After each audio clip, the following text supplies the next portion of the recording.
Bâtissons un pays prospère que nous léguerons avec fierté aux générations à venir.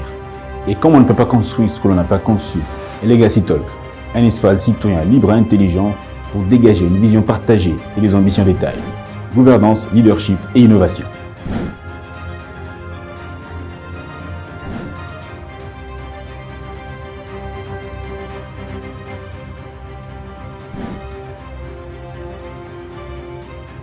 Nous vous demandons de pouvoir nous suivre sur tous les réseaux sociaux, Twitter, LinkedIn, Facebook, Instagram et j'en passe.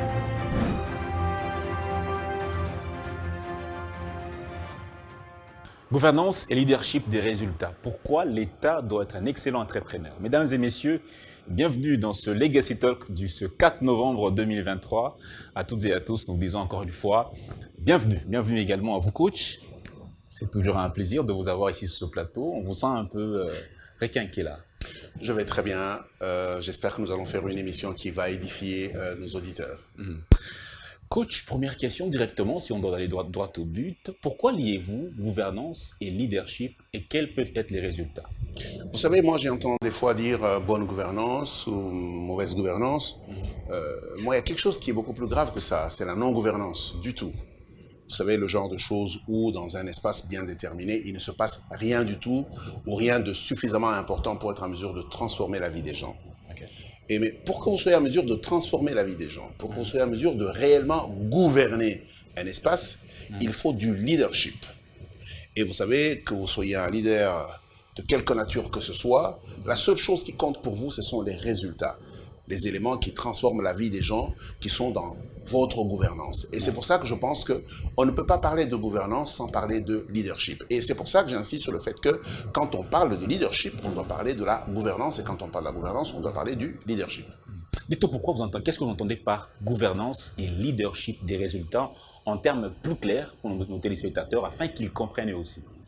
Vous savez, vous pouvez être dans un espace bien déterminé et y travailler pendant 5 ans et laisser les gens dans la situation où vous les avez trouvés comme au départ. En ce moment-là, vous êtes un leader ou une gouvernance sans résultat. Et quelqu'un d'autre arrive dans le même espace, il arrive à transformer l'environnement, à créer des biens et services de qualité, à enrichir l'environnement et les hommes. Et c'est ce qu'on appelle les résultats. Et les résultats, ça peut être des infrastructures, ça peut être des services, ça peut être une élévation de la qualité de vie. Mais ça doit être des résultats. Mais vous savez, un résultat, il n'est résultat que quand il est mesurable.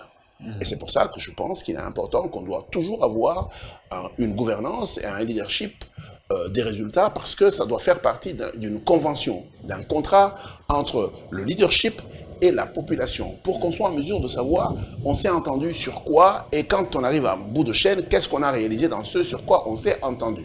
Si on ne s'entend sur rien, c'est quand même difficile de démontrer si oui ou non on a bien travaillé. C'est pour ça que la gouvernance et le leadership des résultats présupposent qu'il y a un contrat de base entre les leaderships et les personnes gouvernées afin qu'on sache à quoi s'attendre. Est-ce une exigence purement publique ou on peut également vivre cette gouvernance, même en entreprise privée? En réalité, quand on parle de gouvernance, c'est la même chose que vous soyez dans la gouvernance publique ou vous soyez dans la gouvernance privée. Que vous soyez dans la gouvernance d'entreprise ou d'institution, d'organisation ou d'entité quelconque. La gouvernance, c'est la capacité à pouvoir faire fonctionner une machine organisationnelle pour atteindre des résultats bien précis. C'est imprimer son leadership sur ses équipes et les ressources qui vous sont mises à disposition pour être en mesure d'atteindre les objectifs que vous vous êtes assignés, vous et les personnes que vous dirigez. Vous insistez sur la nécessité d'avoir un État entrepreneur, et vous dites même excellent entrepreneur. Pouvez-vous expliciter cette pensée-là? Très simple. Vous savez, lorsque vous êtes un État, vous êtes par définition entrepreneur. Un État, c'est une entité qui est censée organiser les différentes ressources. Les ressources naturelles, les ressources en infrastructure, les ressources humaines, pour être en mesure de développer un bien-être, un mieux-être. Et cela qu'on passe par le fait de créer des biens et des services pour que les gens vivent. Donc, par définition, l'État est un entrepreneur, même si par moment on peut le considérer comme un entrepreneur social. Mais vous savez, la richesse, à la différence de la pauvreté, c'est que cette dernière, elle est insolente. la pauvreté vous envahit. Mais la richesse, il faut la créer avant de la distribuer. Et le partage de la richesse a un seul facteur, c'est le travail. Sinon, c'est du gaspillage et ça ne marche pas.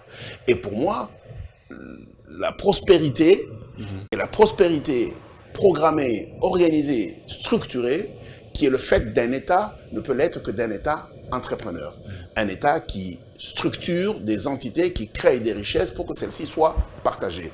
Que cet État crée ses richesses de manière directe, partagée ou indirecte, mais l'État doit être un État entrepreneur. Sinon, c'est un État d'un endroit où il ne se passe rien du tout. En parlant de l'État, est-ce que vous faites exclusivement allusion au gouvernement central ou vous parlez aussi de la présidence de la République qui peut également être entrepreneur, de l'institution président de la République, justement? Figurez-vous qu'il y a dans ce pays un organe qui s'appelle DAIPEN, domaine agro-industriel pastoral, qui est lié à la présidence de la République. Ça sous-entend qu'en fait, même dans le subconscient de l'organisation congolaise, le chef de l'État doit être un exemple d'entrepreneuriat. Cette entité a été créée du temps de Mobutu déjà, attachée au chef de l'État. Je pense que c'est pour montrer l'impulsion. Ça veut dire qu'en fait, dans la volonté de l'organisation congolaise, le chef de l'État, l'entité président de la République, est une entité entreprenante. Et donc, il est important qu'on se rende compte que le DAIPEN et d'autres organisations qui tiennent au chef de l'État, les organisations entrepreneuriales, doivent être les excellents modèles de réussite. Il n'y a pas de raison que ça ne réussisse pas du tout. Le chef de l'État dispose de tous les cerveaux, les meilleurs du monde, les meilleurs du pays, dispose des ressources nécessaires pour être en mesure de faire de cette entité une entité modèle et de toutes les autres entités qui tiennent au chef de l'État. Maintenant, je voudrais quitter le chef de l'État, je voudrais aller beaucoup plus bas. Un gouverneur, un patron d'entité territoriale décentralisée, il doit être en mesure d'être un véritable entrepreneur. Je donne des exemples simples. Vous savez, aujourd'hui, le déchet est devenu une matière première. Et donc, on peut faire des industries autour du déchet.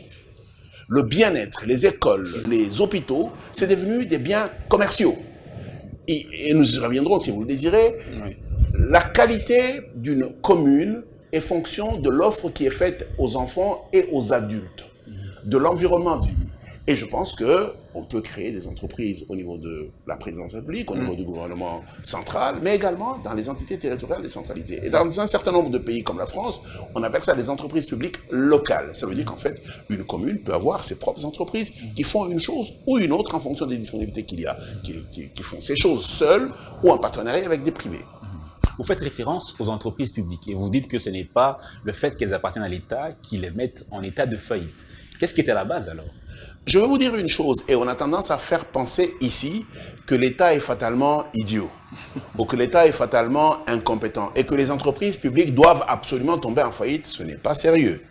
Le simple fait que les entreprises... C'est le constat que nous avons au Congo. C'est le constat. Il y a des raisons pour ça. C'est des raisons éventuellement de moralité globale. Ça veut dire qu'en fait, l'État paye de l'argent pour prendre des billets chez SN Bruxelles, mais quand c'est une entreprise qui lui appartient, l'État a tendance à prélever des billets gratuitement sans payer.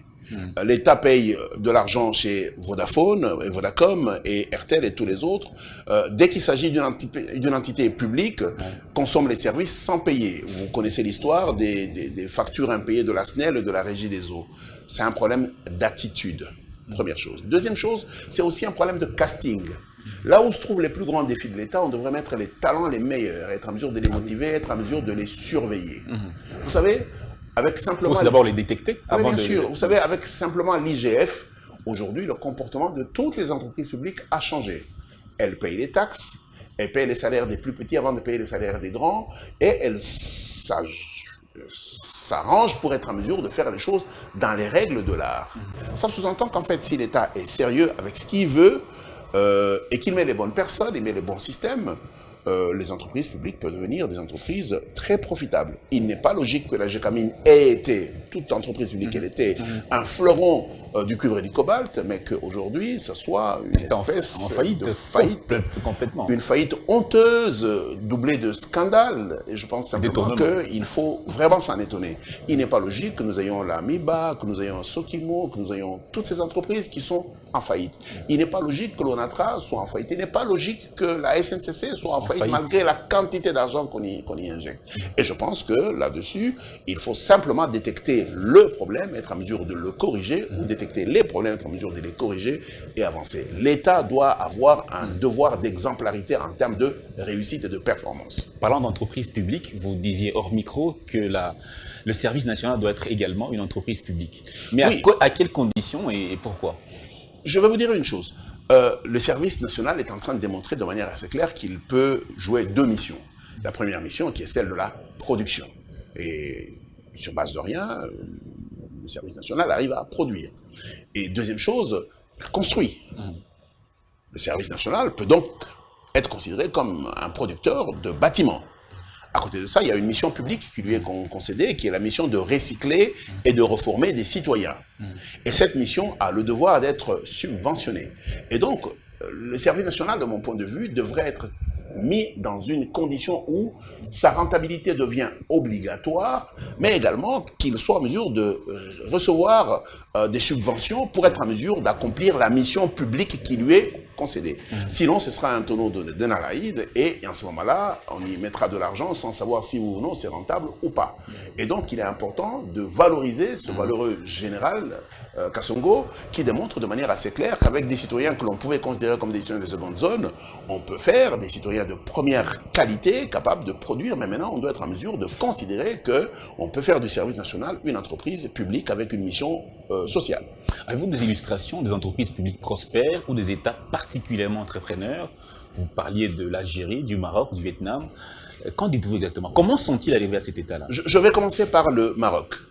Lors du dernier forum agri-business qui a été organisé ici, conjointement par le ministère de l'Agriculture et des Finances, et qui a eu un grand succès avec énormément de participation, l'État congolais par la GECAMINE a signé un contrat avec l'OCP. C'est l'Office chérifien des phosphates. Le phosphate est un engrais. Cette grande société marocaine est présente dans 5 pays, dont la Côte d'Ivoire où ils viennent d'entrer en dernier. Et ils sont en train de signer ici pour venir ici. Mais l'Office chérifien, c'est une organisation publique, c'est une entreprise publique. Elle est hyper bien gérée, elle marche très bien, elle produit tellement d'engrais que maintenant le Maroc est devenu petit et cette société est en train de se répandre à travers le continent. C'est pour ça qu'elle est venue signer un contrat ici. Et donc, et je l'ai répété devant le Premier ministre, cette société qui était en train de signer un contrat était une entreprise publique. On peut être public et performant et aller au travers du monde. Il y a une société qui s'appelle Vietel au Vietnam. C'est la société de télécommunications. Elle appartient à l'armée vietnamienne. Et cette société marche très bien. Elle est tellement bien qu'elle est dans 6 pays. C'est devenu une multinationale. C'est pourtant une société qui est issue de l'armée. Je voudrais sauter l'Algérie, je vais aux États-Unis. Vous savez qu'Internet que nous utilisons aujourd'hui vient de l'armée américaine. Ça sous-entend qu'en fait, l'armée est censée être un centre d'intelligence. Les meilleurs ingénieurs en ponts et chaussées viennent de l'armée. C'est pour ça que quand il y a des missions difficiles, en cas de guerre ou en cas de catastrophe naturelle, l'armée est appelée en rescousse. Je voudrais revenir sur l'Algérie. Algérie. La grande partie de l'économie algérienne est entre les mains de l'armée. Comment ça s'explique? Mais c'est une volonté organisationnelle. Il n'y a pas plus discipliné, plus travailleurs que l'armée. Ça veut dire qu'en fait, ils peuvent travailler matin, midi, soir parce qu'ils sont sous le drapeau. Ils sont capables de produire des biens de qualité, en quantité voulue, aux normes, et être en mesure de les exporter. Ça sous-entend qu'en fait, au-delà de l'armée, l'État lui-même peut être un véritable investisseur et réussir. Je vous ai donné le cas du Vietnam, je vous ai donné le cas du Maroc, je vous ai donné le cas des États-Unis, et je voudrais revenir ici sur le Maroc. Pendant que nous, on a une 50aine d'entreprises publiques, le Maroc a plus de 2000. 2000. L'État marocain a plus de 2000 entreprises. Comment dire tout ça? Et vous voyez bien que, justement, il y a une grosse différence entrepreneuriale entre l'État congolais et l'État marocain, et les entreprises marocaines marchent bien. Et donc, vous posez la question de savoir comment on gouverne ce genre de choses. Et c'est très simple, on choisit les meilleurs d'entre les Marocains, on leur donne des responsabilités, on met en place des mécanismes de suivi et des objectifs à atteindre. Et ça marche. Et ça marche. Mais eu égard à tout cela, que répondez-vous à ceux qui disent que l'État doit rester dans son rôle des régulateurs? C'est des gens qui lisent des vieux livres et qui refusent de réfléchir. Et je pense simplement qu'il faudrait qu'ils se recyclent. La plus grande économie du monde maintenant, c'est l'économie chinoise. Et aujourd'hui, quand vous regardez le grand nombre des grandes entreprises chinoises, ce sont des entreprises de l'État. Et donc, un État paresseux, un État qui ne peut pas tenir des budgets, qui ne peut pas tenir des délais, un État qui ne peut pas avoir de la discipline dans l'exécution, dans la création de la richesse, il a très peu de leçons à donner au privé. Et aujourd'hui, coincer l'État dans un rôle d'incompétent qui doit laisser le privé, qui est le seul capable de créer des richesses, c'est une véritable insulte, pour commencer. Et deuxième, c'est totalement inacceptable. À côté de ça, il y a des choses que les privés ne font pas. Je donne un exemple simple. Nous sommes dans un pays où la bancarisation ne dépasse pas les 5%. Mais ça fait 20 ans que nous avons une embellie formidable avec le secteur financier, mais ils ne veulent pas aller là où c'est moins rentable. Et donc, il est important que ce soit le seul entrepreneur capable d'aller même là où il ne peut pas être rentable aujourd'hui. Et je peux vous le garantir, le seul entrepreneur capable de faire cela, c'est l'État. C'est l'État congolais. Et donc, il est important qu'il aille stimuler l'économie, quitte à pouvoir attirer les privés plus tard. La RDC est un pays voulu, décentralisé. Préconiserez-vous que les entités territoriales décentralisées créent elles-mêmes des entreprises? Est-ce que vous trouvez logique que nous ayons une desserte en électricité qui ne dépasse pas 15%? Simplement parce que pendant très longtemps, on avait le monopole de la SNEL. Et malheureusement, la SNEL ne pouvait pas se déployer partout. Et la SNEL était essentiellement urbaine. C'est pour ça que même quand elle achemine l'électricité d'ici jusqu'au Katanga, on traverse des villages et on ne les dessert pas parce que ça ne fait pas partie des missions de la SNEL. Mon point de vue, c'est que chaque province devrait avoir sa société ou ses sociétés de production et de distribution d'électricité. La même chose pour l'eau, il est déraisonnable de penser qu'on peut avoir la régie des eaux présente sur toute l'étendue de la République. Ça n'a pas de sens. On devrait avoir 500 petites entreprises de traitement, de distribution de l'eau. Je donne un autre exemple, c'est que aujourd'hui... Appartenant à l'État congolais. Appartenant à l'État congolais ou en partenariat public-privé, et c'est des choses qui sont tout à fait faisables. Et donc l'État devrait se dire qu'il n'a pas la possibilité de rendre des services aux citoyens, mais qu'il a l'obligation de rendre des services et des opportunités aux citoyens. Et dans ce cadre-là, il n'a pas le choix que de créer des entreprises pour être en mesure de s'organiser, pour créer de la richesse, être en mesure de pouvoir la partager au travers du travail. Parlons particulièrement du service ou du secteur financier. Pourquoi l'État s'investirait dans ce secteur? Pour la raison que je venais d'évoquer tout à l'heure, les banques n'arrivent pas à y aller parce que ça coûte trop cher. Il faut bien que quelqu'un le fasse. Ça devrait être la Poste pour le compte de l'État. Ça pouvait être une entité comme la Cadeco qui est en faillite malheureusement. Mais l'État doit pouvoir se restructurer pour aller à la rencontre de ses citoyens à qui il a le devoir de donner des services publics intelligents. Vous savez, s'il n'y a pas d'argent qui circule, si l'activité économique des hommes qui sont dans les ruraux, et ils représentent 70 à 80% de la population, n'est pas cartographiée, il est difficile de leur acheminer du crédit et donc les amener à une plus grande capacité de production et de commercialisation. Et donc, je pense qu'il est impérieux et impératif que l'État s'investisse dans les services financiers de base pour ces gens-là. Vous savez, quand on parle d'inclusion financière, je dis il n'y a pas d'inclusion financière sans inclusion économique et vice-versa. Il n'y a pas d'inclusion économique sans inclusion financière. Il faut faire les deux et le seul qui peut le faire pour l'instant, c'est l'État congolais. Mais je voudrais donner un autre élément. Aujourd'hui, c'est les assurances. Vous savez, si l'État ne fait rien, les seuls qui pourront constituer un espoir pour nous, ça peut être les télécommunications, qui pourraient en ce moment-là être incités à pouvoir offrir des micro-assurances qui pourraient permettre que certaines activités économiques soient stimulées. Mais encore une fois, il n'y a absolument rien qui empêche à l'État de se donner une licence ou des licences spécifiques pour être en mesure d'aller là où personne ne va. On ne peut pas continuer à être un pays avec d'un côté l'urbain dans lequel nous dépensons tout l'argent de l'État et de l'autre côté la majorité rurale qui ne reçoit pas les bénéfices des services publics. C'est ce qui justifie qu'aujourd'hui, nous avons les guerres que nous avons. Quand on dit 80 millions d'hectares de terres arables, elles sont toutes en milieu ruraux.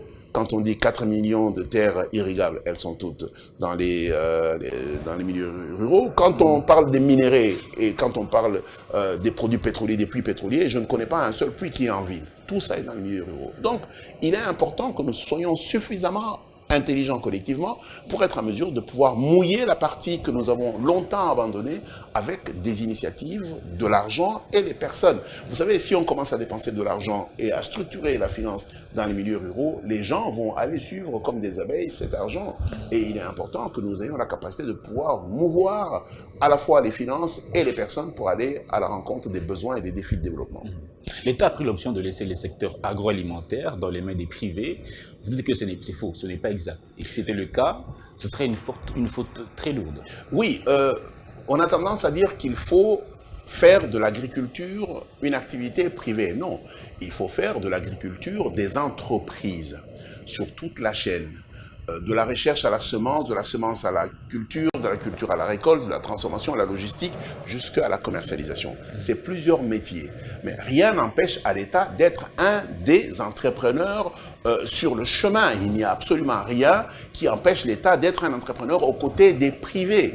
Je le disais encore tout à l'heure, si vous laissez toute l'activité de l'agroalimentaire entre les mains des privés, le jour où ils ont tendance à vous tenir en dessous de la ceinture, vous ne savez même pas bouger. Et donc, il est important que l'État continue à devenir un partenaire efficace dans les différentes étapes de la chaîne agroalimentaire, afin à la fois d'être producteur, éventuellement régulateur, le cas échéant. Et là où les privés font bien, il n'y a pas de souci. Là où les privés ne sont pas, et lui, il peut être en mesure de pouvoir stimuler cela. Pourquoi, selon vous, tous les programmes de la Banque mondiale, du FMI, de l'Union européenne, avec le gouvernement, ont lamentablement échoué? Quelles sont les causes selon vous? Il y en a eu 47 entre 72 et aujourd'hui. 47, tous les programmes. Et le plus petit, c'est 250 millions de dollars. Ils ont tous échoué. Pourquoi? Parce qu'en fait, c'était fait pour échouer. La graine de l'échec était semée à l'avance. C'est de l'argent que l'on dépensait, dont personne n'avait l'obligation de la rentabilité. Ce qui fait que la seule chose qui comptait, c'était de faire des rapports. Et c'est pour ça que les programmes en centaines de millions de dollars se terminaient et le lendemain, il n'y a même pas un véhicule, il n'y a même pas un tracteur, il n'y a même pas un ordinateur, et même pas une personne. Le dernier programme qui s'est arrêté, c'est Papakin, c'est la Banque mondiale, c'est une véritable catastrophe. L'échec de l'État, c'est Bukangalonzo, avec là-bas d'autres programmes comme le PEJAB qui est resté ici pendant 3-4 ans avec 30 millions de dollars sur un compte sur lequel on n'a pas dépensé un seul dollar. Je pense qu'il y a un gros problème. Aujourd'hui, en faisant de ces activités agricoles sur toute la chaîne des activités entrepreneuriales, ça sous-entend qu'il y a une obligation de résultat, il y a une obligation de performance, il y a une obligation de rentabilité. Et cette obligation, elle est valable pour les privés, elle est valable pour l'État, elle est valable pour des entités para-étatiques, dont par exemple le service national. Par exemple, le service national. On tend vers les 10% de financement des projets agricoles en RDC. Comment l'État peut-il orienter ces financements pour que ça puisse performer dans l'intérêt général? Regardez, si nous disons que notre budget est de 16 milliards, 10% c'est 1,6 milliard de dollars. Oui. Et si nous avons 1,6 milliard de dollars et que l'État congolais décide de ne pas intervenir de manière directe dans la production ou dans la chaîne de production, il reste qu'il faut trouver des mécanismes pour être en mesure de travailler. C'est là que je dis, l'État peut devenir un prestataire logistique de haute qualité, spécialement pour l'agriculture. L'État peut devenir la banque de l'agriculture. L'État peut devenir le financier des centres de recherche spécialisés pour résoudre des questions particulières. L'État peut devenir le partenaire des différents intervenant de la chaîne qui apporte de l'argent et éventuellement qui prend des parts dans l'entreprise. Et donc, il est tout à fait logique que l'État décide de comment il fait avec 1,6 milliard de dollars. Vous savez, pour faire une banque dans ce pays, c'est seulement 50 milliards de dollars. Ça veut dire qu'en fait, si l'État décide de prendre sur 1,6 milliard, 200 milliards, il aura la plus grande banque de ce pays. Et si cette plus grande banque de ce pays décide d'offrir des services spéciaux pour le secteur agricole, ça marche. Je peux dire aussi que je prends 100 millions de dollars et je commence une société spécialisée en assurance agricole. Et c'est de l'argent au risque de l'État pour être en mesure de créer des stimulants, pour être en mesure d'avoir, pour le public et pour les privés, la capacité de travailler correctement, être en mesure de produire. Ce que je voudrais dire, c'est que l'État peut également faire des subventions avec cet argent. Il peut subventionner les opérateurs privés pour que ceux-ci aient la capacité d'avoir une rentabilité même en ayant des prix abordables. Et donc l'État doit décider où est-ce qu'il met le carburant. L'argent, c'est le carburant de la compétitivité et de la productivité. Mais si nous ne menons pas cette réflexion aujourd'hui, on va se retrouver avec de l'argent et on ne sait pas ce qu'il y a à faire. Et regardez comment on a dépensé l'argent de l'État toutes les années antérieures. Le résultat est reconnu nul. Avant et après avoir donné des financements, il n'y a toujours pas d'amélioration. Et on l'a fait pendant 63 ans depuis que nous sommes indépendants. Il faut changer les choses. Et si je vous comprends bien, ça veut dire que l'État n'est pas forcément mauvais gestionnaire. Non, l'État n'est pas censé être mauvais gestionnaire. Si l'État était mauvais gestionnaire, pourquoi nous lui donnerions notre destin? Ouais. Il n'est pas logique de penser et de dire de l'État qu'il est mauvais gestionnaire et tout le destin du pays est entre ses mains. S'il est mauvais gestionnaire, il ne peut pas être bon gestionnaire pour les biens qui nous appartiennent à nous tous.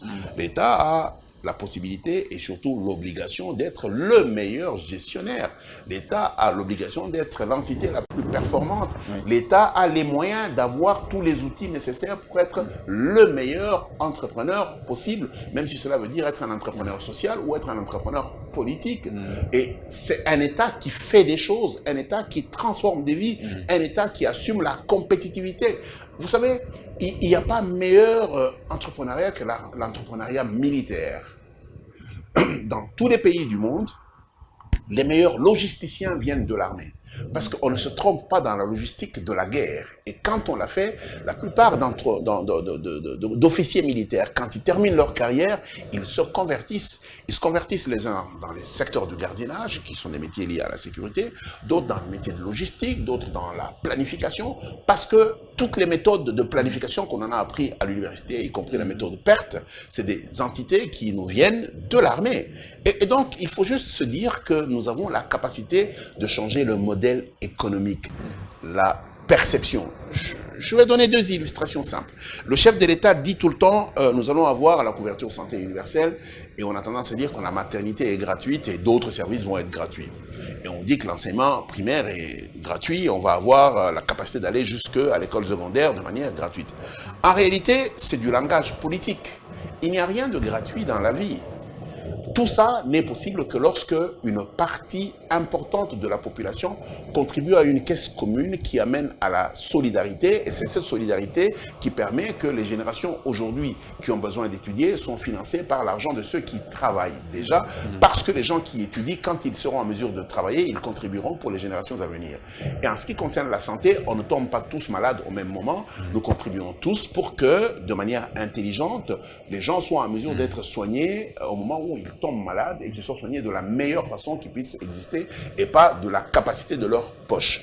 Et donc, si le chef de l'État me permettrait, moi, de lui suggérer des choses, c'est d'enlever le mot gratuit dans sa terminologie et de substituer cela par le fruit de la solidarité, prise en charge par l'État. Parce qu'en ce moment-là, les gens comprendraient. Vous savez, les gens n'ont pas beaucoup de respect pour ce qui est gratuit, parce qu'ils pensent qu'ils peuvent le dépenser. Ils peuvent le dépenser viablement ou non viablement. Et c'est pour ça qu'il est important de faire comprendre aux gens que même l'argent qu'on utilise pour que nous soyons en mesure d'assurer l'enseignement pris en charge par l'État, la santé prise en charge par l'État de qualité, c'est de l'argent que nous collectons de par le travail des gens. C'est pour ça que le premier ennemi d'une économie, c'est sa partie informelle. Il est important que nous ayons notre économie encadrée, organisée, structurée, afin que nous ayons la capacité de capter le peu d'argent que nous devons être en mesure de capter sur chacun de ces travailleurs pour être en mesure d'assurer les éléments de solidarité. C'est en l'occurrence l'enseignement, l'éducation, et bien entendu la santé, mais aussi ce qu'on appelle la protection sociale. Ça veut dire quand nous serons vieux, il faudra que nous soyons en mesure d'être pris en charge par l'État. Et ça constitue ce que l'on peut considérer comme étant l'épargne collective qui peut être utilisée pour être en mesure d'être injectée dans l'économie congolaise. Et plus il y a des gens qui travaillent formellement, plus il y a de l'argent pour structurer l'enseignement, plus il y a de l'argent pour structurer la santé, plus il y a de l'argent pour structurer les retraites. Mais c'est troublant quand même ce que vous dites. Gouverner sans entreprendre, le leadership, c'est celui de l'entrepreneuriat politique. Comment vous expliquez ça? Simple.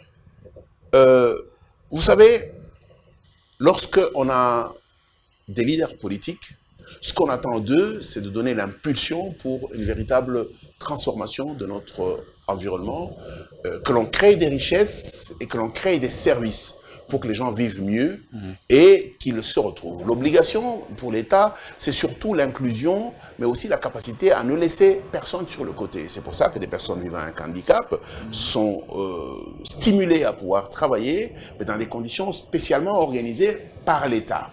C'est comme ça que les personnes non instruites bénéficient des centres de formation de base pour être en mesure d'être recyclés, pour améliorer leur compétitivité, pour qu'ils soient en mesure... Et ce genre de choses, la solidarité est organisée par l'État entrepreneur. Un État qui n'entreprend rien ne fera rien et nous serons dans une situation catastrophique parce que ce sera la jungle. Les plus forts vont mater les plus faibles. Et donc, encore une fois, l'État a l'obligation d'être cet entrepreneur qui plante le décor de la compétitivité inclusive.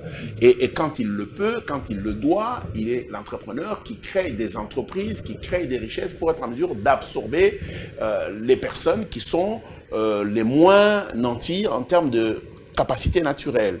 Et c'est pour ça que d'ailleurs, il est important qu'on se rende compte qu'en fait, un certain nombre d'initiatives, des fois, ne sont pas rentables au départ, et le seul entrepreneur qui peut se lancer, c'est l'État. Vous savez, lorsque vous parlez des routes, les routes sont des infrastructures dont on a tendance à dire qu'elles sont des infrastructures naturellement publiques. Non, toutes les autoroutes dans le monde sont privées. Mais vous savez, elles ont été privées parce que l'État a voulu qu'elles soient ainsi privées, parce que l'État, dans les pays comme la France, comme l'Allemagne, comme les États-Unis, le Canada, l'État n'avait pas l'argent pour être en mesure de les faire, et c'est pour ça qu'on les a rendues payantes. Et pour les rendre payantes, elles devenaient rentables, on a attiré des capitaux privés pour être en mesure de pouvoir, à côté de l'État, travailler. Vous savez, c'est seulement il y a une dizaine d'années que l'État français a commencé à se désengager d'un certain nombre de routes, en réalité, pour avoir de l'argent, pour investir dans d'autres éléments de compétitivité. Mais au Canada et aux États-Unis, encore une fois, l'État est encore propriétaire des autoroutes en partenariat avec des privés. Vous insistez sur la nécessité d'exemplarité de l'État, que l'État doit être le premier entrepreneur pour servir d'exemple au privé. Vous ne pouvez pas espérer enseigner l'entrepreneuriat en bavardant. Il faut à l'action. Il faut passer à l'action, il faut montrer clairement qu'on est capable d'entreprendre et de réussir. Alors seulement, vous pouvez demander à votre peuple de devenir des entrepreneurs. Si l'État est un État incompétent, il est quand même difficile qu'il stimule les citoyens compétents et capables d'entreprendre, y compris dans des conditions difficiles. Et c'est pour ça que dans un pays comme le nôtre, notre économie est tenue à toute la frustration du chef de l'État par des étrangers. Je n'ai absolument rien contre eux, mais c'est un fait et il faut le constater. Et quand l'État accepte de penser qu'il est fatalement mauvais gestionnaire, c'est un message inquiétant. Les bijoux de famille, les entreprises qui nous appartiennent à nous tous, doivent être tenues avec rigueur, avec performance. Il n'est pas logique que l'État, seul ou avec des partenaires, ne soit pas en mesure de s'assurer que ce qui nous appartient à nous tous est tenu de bonnes mains et dans des conditions correctes, dans des conditions de rentabilité et d'efficacité. Selon vous, tous les défis non rentables à court terme doivent appartenir à un seul entrepreneur. L'État. Il n'y a absolument pas, de doute. Là où les entrepreneurs privés ne veulent ou ne peuvent pas aller pour des raisons de rentabilité, l'État a l'obligation d'y injecter de l'argent pour être en mesure de démontrer clairement que c'est faisable. L'État, même s'il perd de l'argent, c'est l'argent qui nous appartient à nous tous. C'est pour ça qu'on parle des fois des projets non financièrement rentables, mais qui sont économiquement viables. Ça sous-entend qu'en fait, ça fait vivre les gens, ça entraîne les gens, mais dans 5-6 ans, les gens vont atteindre le niveau nécessaire pour être compétitifs et devenir rentables. Et aujourd'hui, l'État a l'obligation de stimuler l'économie partout où il y a des citoyens. Et je salue, en passant, le programme des 145 territoires, parce qu'il démontre de manière assez claire, justement, que même là où les privés ne peuvent pas aller, quand l'État veut qu'ils y aillent, l'État fait en sorte qu'on y aille. Je vais vous donner 2 indicateurs. Oui. Vous savez ce que coûte un sac de ciment au Sankourou? Il coûte $60. Le litre de carburant coûte $5. Qui ferait un projet dans un environnement comme ça? Impossible. Mais l'État peut être cet entrepreneur qui va braver les difficultés qu'il y a là-bas pour y arriver. Je vous donne un autre chiffre, c'est Chabunda. Chabunda, le PNUD y achemine du ciment par cargo. Le ciment y arrive à un coût complet de $120 le sac, qui coûte ici 9 à $10. Mais si on voulait attendre que les entreprises rentables aille travailler à Chabunda pour mettre les ouvrages que l'État veut qu'on ait là-bas, ça ne marcherait jamais. Mais l'État est cet entrepreneur qui a l'obligation et le pouvoir de dire « je vais mettre de l'argent au prix que cela coûte pour être en mesure de servir les citoyens de Chabunda ». Je disais encore assez récemment dans une émission de télévision ou de radio, je ne me souviens plus très bien, qu'il était à la limite de la bêtise collective que de payer de l'argent pour subventionner le carburant à Kinshasa, où le carburant est à 1,5 maintenant, 1,6, alors que le carburant est à 5 $ au Sankou, et là-bas on ne subventionne pas, et l'État n'est même pas présent dans l'acheminement de ce genre de produits stratégiques. Et je pense simplement que l'État doit être un État qui est à égale distance de tous les citoyens.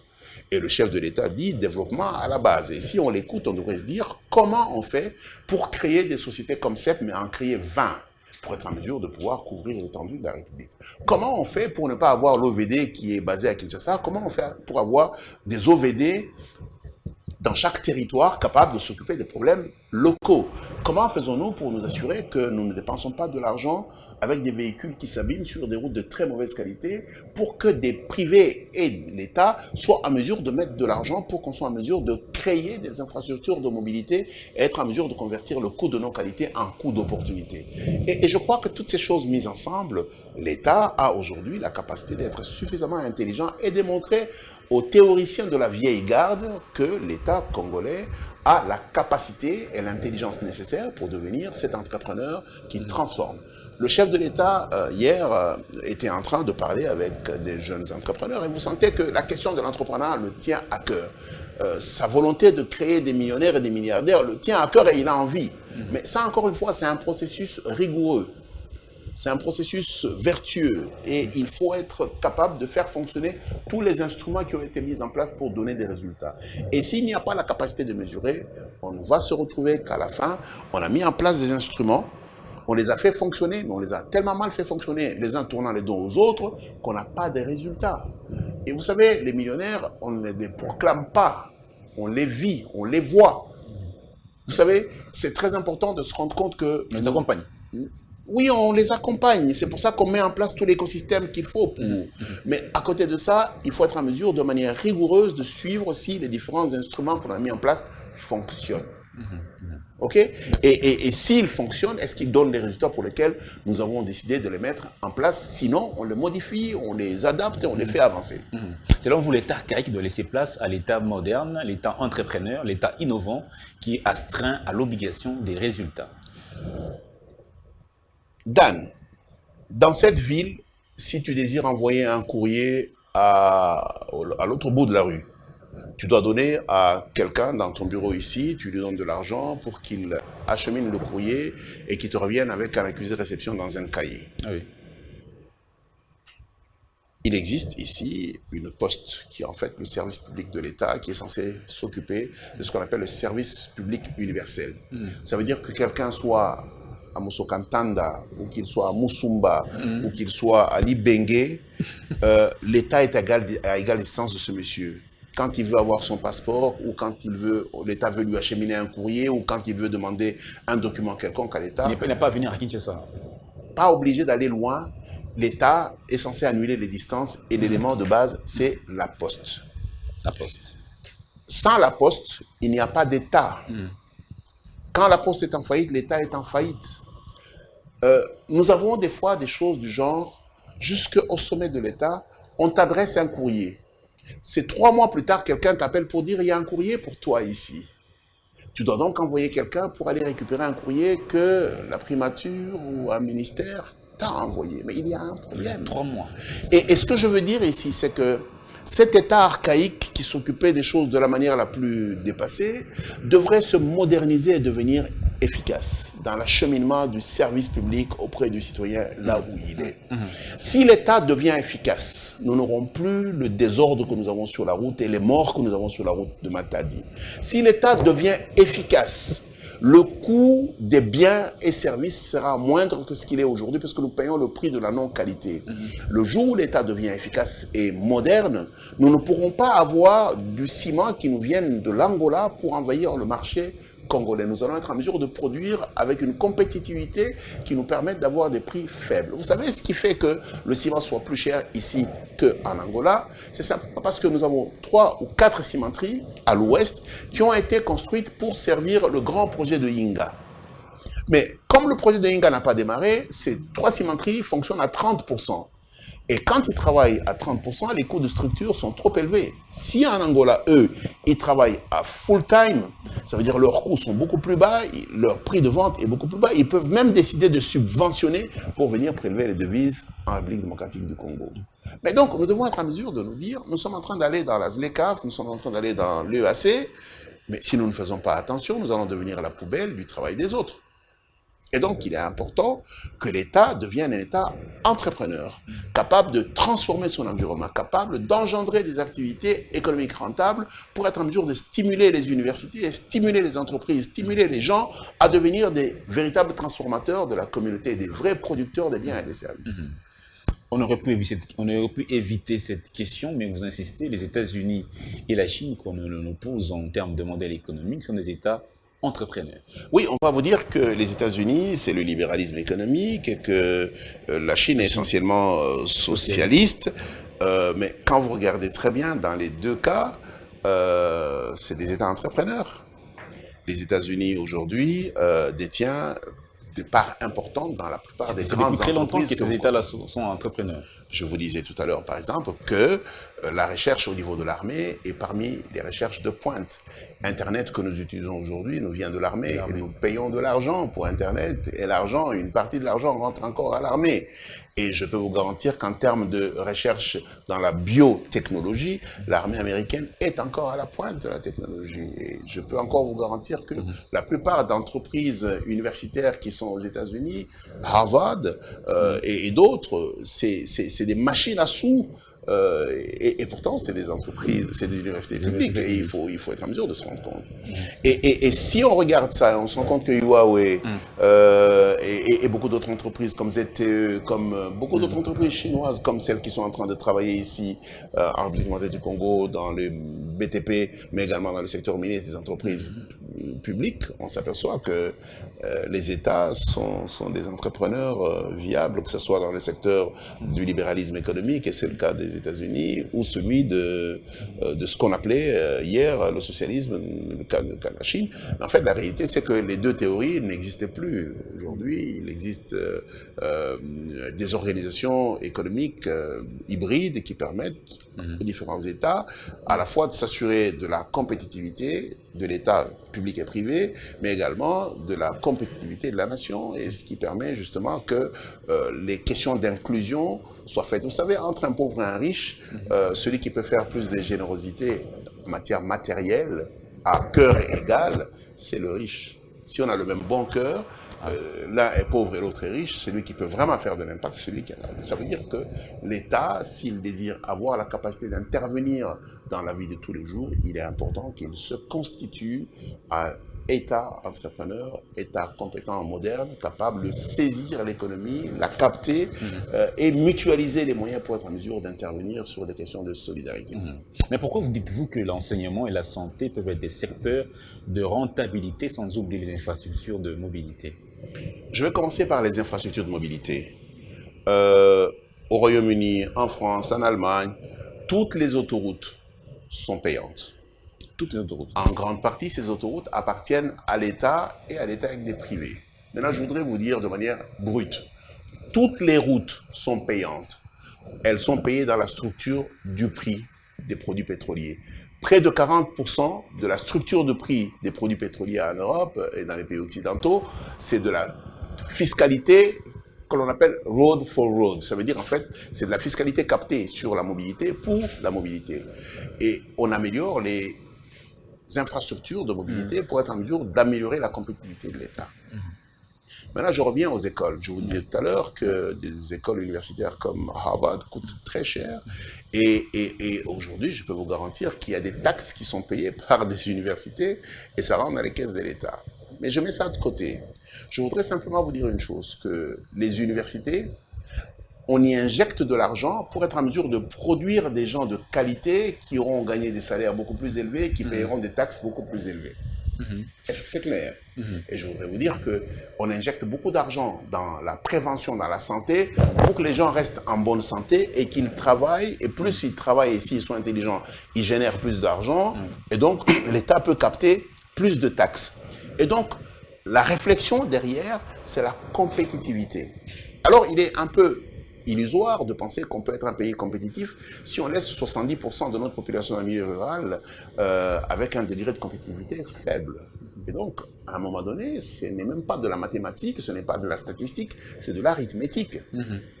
Il est important que l'on se rende compte que nous devons être en mesure d'injecter suffisamment d'argent pour que le peuple, de manière générale, soit en bonne santé, qu'il soit formé, qu'il soit compétitif, qu'il génère de l'argent pour l'État et que celui-ci ait les moyens d'intervenir sur les axes de solidarité tels que j'en parlais tout à l'heure. Sinon, les gens vont dire que c'est un État incompétent. C'est pour ça que dans ce pays, parfois on dit l'État a zaté. Parce qu'on a l'impression que l'État n'intervient pas du tout parce qu'il n'a pas les capacités d'intervenir. L'État est l'entrepreneur qui assure l'inclusion et que les opportunités sont équitablement reparties. Ça s'explique comment? Oui. Vous savez, si vous regardez toutes les banques, elles sont à la Gombe en premier. Elles s'installent ici parce que c'est la zone d'affaires, c'est là-bas où circule l'argent et c'est ici que l'on prend de l'argent. Quand vous regardez les télécoms, elles commencent par les mêmes villes. Et même quand il y a un nouveau qui arrive, ils commencent par les mêmes endroits.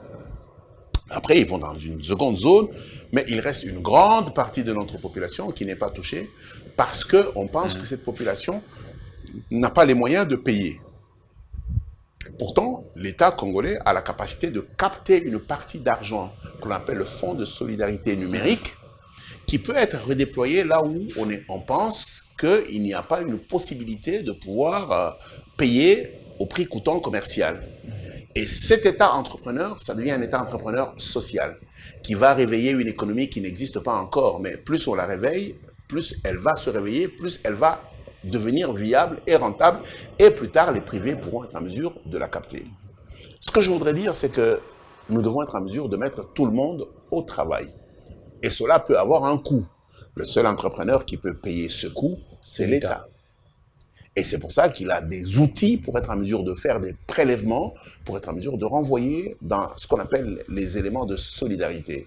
Et il y en a un, pour ce qui est télécom, ça fait partie de la charte et du cahier des charges des entreprises de télécom. Il y a de l'argent qui est mis de côté. Il y en a dans le secteur minier, on appelle ça le fonds de solidarité et pour les générations futures.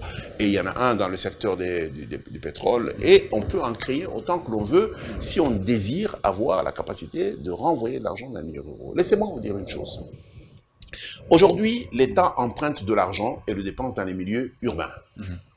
Mais quand il faut payer, tout le monde paye, y compris en commençant par les citoyens qui vivent dans les milieux ruraux, et c'est inacceptable. Et pour quelle raison l'État ne prendrait pas une partie de cet argent pour être en mesure de l'injecter là où la compétitivité est encore faible, là où il n'y a pas d'infrastructure, là où il n'y a pas d'éléments de solidarité, d'éléments de compétitivité? L'État a créé des institutions comme l'ANSER, qui est chargé de pouvoir développer l'électrification rurale. À mon avis, l'ANSER devrait être sensiblement financé pour que nous soyons en mesure d'avoir l'énergie partout. Sans énergie, il n'est pas possible d'engendrer une économie qui se développe à grande vitesse. Et donc, au lieu de penser que ANSER devrait être en mesure de faire des points d'éclairage, ANSER devrait être en mesure de faire des points de transformation industrielle. Et là-dessus, l'État a la possibilité, les moyens de pouvoir coordonner les différents outils qu'il a pour être en mesure de rendre tout cela possible. Et c'est pour ça que j'insiste sur le fait que l'État est un entrepreneur de l'inclusion et de la solidarité. Vous dites que l'État est un entrepreneur par définition. Le code minier le consacre associé et même bien d'autres domaines. Comment vous expliquez ça en termes plus simples, plus clairs pour nos téléspectateurs? C'est dans notre loi, quand vous créez votre société, parce que l'État vous a donné les titres miniers, vous avez l'obligation d'avoir l'État à 10%. C'est dans le code minier. Alors moi je me pose la question de savoir comment vous voulez avoir un État qui est coactionnaire avec les privés, et après lui dire non, l'État ne doit pas s'occuper du business. Mais il est déjà actionnaire dans le secteur minier. Il est actionnaire de droit dans le secteur pétrolier. Il est actionnaire des droits dans certains autres secteurs à licence, en l'occurrence les télécommunications. Alors je me pose la question de savoir si c'est vraiment honnête de à la fois avoir l'État comme actionnaire, ça veut dire entrepreneur, et lui dire non, non, non, vous n'allez pas faire du business, il faut laisser ça au privé. C'est malhonnête. Et je crois simplement que beaucoup de gens lisent des vieux livres et il faudrait qu'ils arrêtent de lire les vieux livres et qu'ils commencent à réfléchir. Beaucoup de gens lisent les vieux livres, il faudrait qu'ils arrêtent de lire les vieux livres et ils commencent à réfléchir. Merci beaucoup, coach. C'est la fin de ce numéro de Legacy Talk du 4 novembre. On vous retrouve très très bientôt pour un autre numéro. Ça sera toujours un plaisir. Merci aussi à vous de nous avoir suivis. Excellent suite de programme. Merci.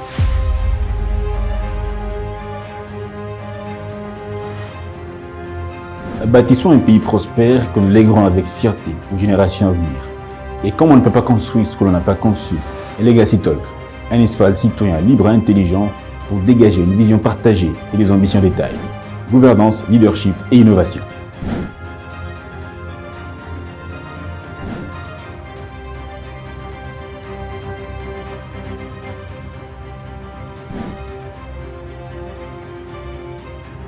Nous vous demandons de pouvoir nous suivre sur tous les réseaux sociaux, Twitter, LinkedIn, Facebook, Instagram et j'en passe.